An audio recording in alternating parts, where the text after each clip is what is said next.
Bonjour à tous. Aujourd'hui, nous allons découvrir d'où vient la couleur des objets. Dépend-elle de l'observateur de l'objet ou de la lumière qui l'éclaire? Et pour cela, nous allons traiter trois thèmes. La perception des couleurs. Comment l'œil peut-il voir les couleurs? La formation de lumière colorée, c'est-à-dire on va parler de synthèse additive et synthèse soustractive. Et enfin, de la couleur des objets. On va voir comment ils absorbent, ils transmettent ou ils diffusent. Mais avant tout, étudions la physiologie de l'œil. Dans l'œil, les images se forment sur la rétine, qui se trouve ici.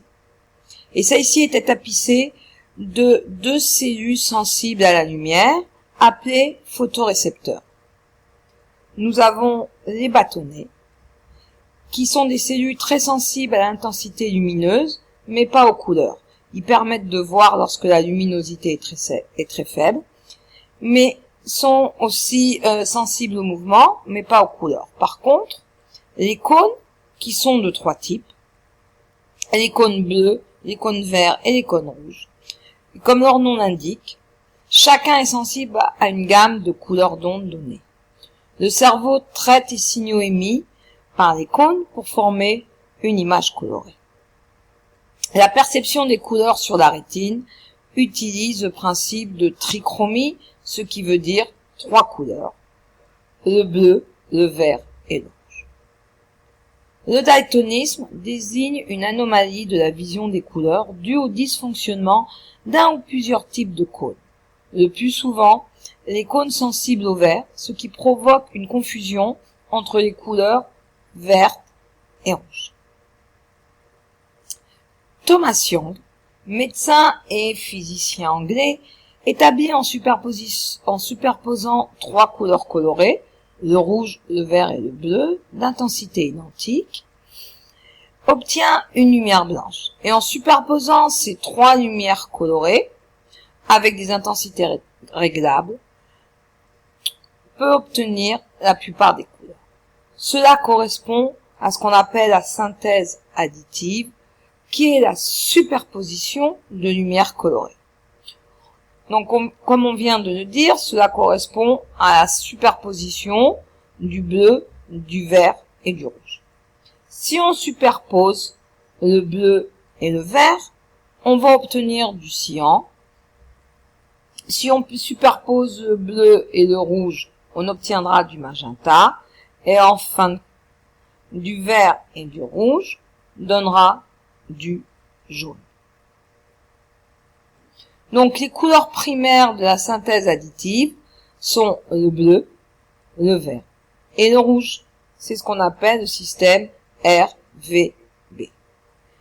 Les couleurs secondaires de la synthèse additive sont le cyan, le jaune et le magenta.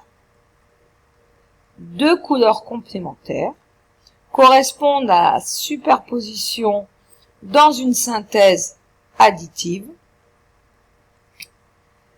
et cela donne du blanc. Exemple, le bleu est la couleur complémentaire du jaune, le rouge est la couleur complémentaire du cyan et le magenta, couleur complémentaire du vert. Et les couleurs sont obtenues par synthèse additive dans les écrans de téléphone, de télévision ou encore d'ordinateur.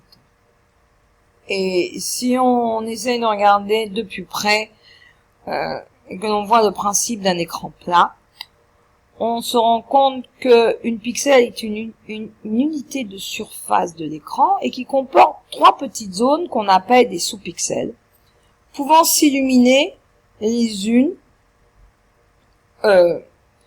soit tout ensemble, et dans ces cas-là, on obtiendra le blanc, comme ici, soit uniquement deux couleurs, comme ici le rouge et le bleu avec des intensités différentes, ce qui nous donnera du violet.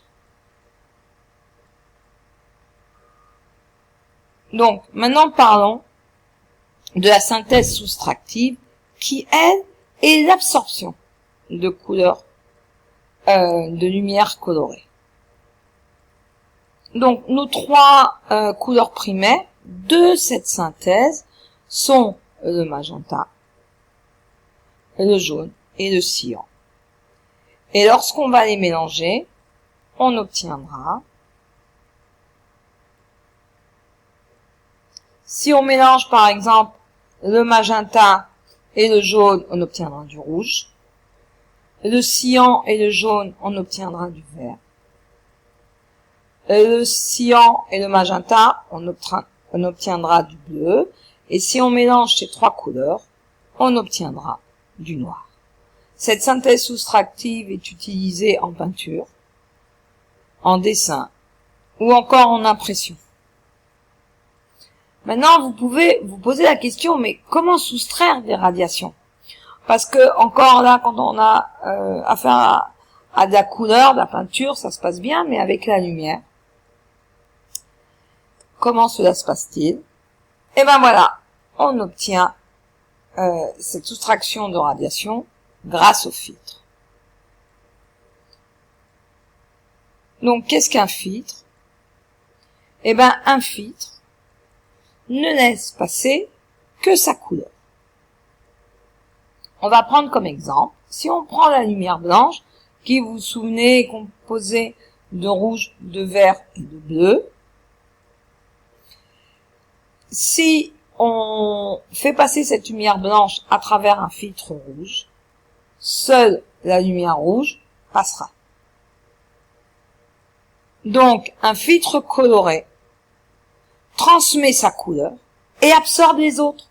Dans ces cas-là, ce filtre rouge absorbera le vert et le bleu. Donc, on va faire de même avec le filtre vert. Et en dernier, avec le filtre bleu. Maintenant, voyons ce qui se passe lorsqu'on a des filtres de couleur secondaire. Donc, si on reprend cette même lumière, et donc si on met un filtre jaune, on voit que seul le rouge et le vert passeront. De même que si on place un filtre magenta, le rouge et le bleu passeront et le vert sera absorbé. Et en dernier, un filtre de couleur cyan, seul le vert et le bleu passeront et le rouge sera absorbé.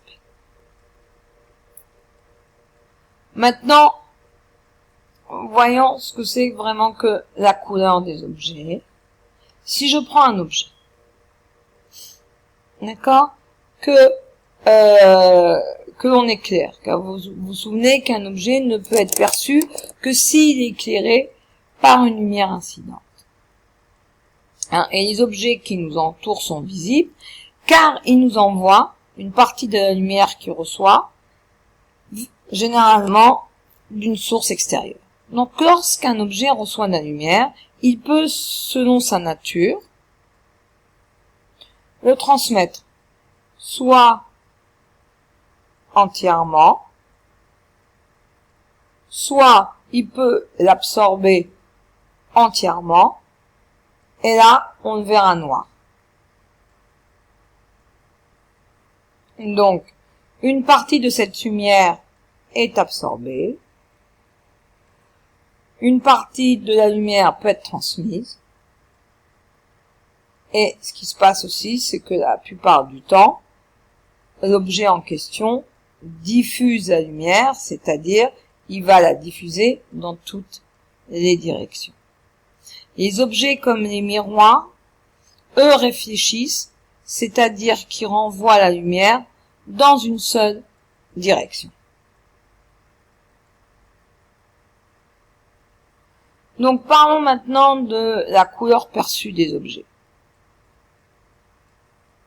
En fin de compte, une couleur perçue n'est pas forcément une couleur spectrale. Je définirai tout à l'heure qu'est-ce qu'une couleur spectrale. Un exemple. Prenons ce citron. Si on éclaire en lumière blanche, eh ben, il va se comporter comme un filtre, c'est-à-dire que il va absorber la couleur bleue et diffuser la couleur verte et rouge. Ce qui va nous donner dans notre œil la couleur jaune. Donc en fin de compte, la couleur perçue des objets, c'est une impression visuelle qu'elle nous donne. Par contre, si maintenant j'éclaire ce même citron avec une lumière verte, donc il absorbera les autres couleurs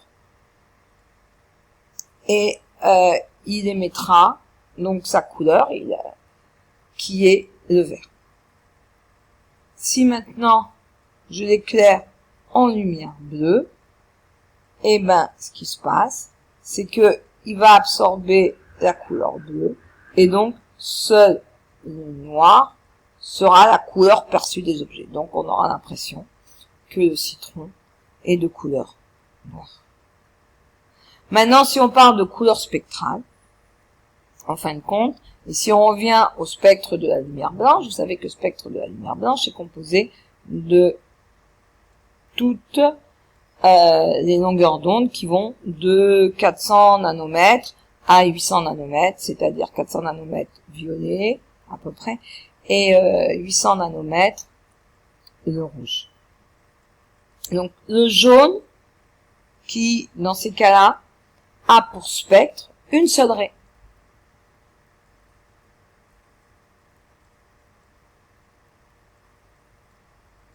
Donc, voici ce que c'est qu'une couleur spectrale. Et une couleur perçue est différente d'une couleur spectrale si un ne figure pas dans le spectre de la lumière blanche, c'est-à-dire le cyan, ou si son spectre comporte plusieurs radiations. Et là, on va parler de lumière polychromatique. À bientôt.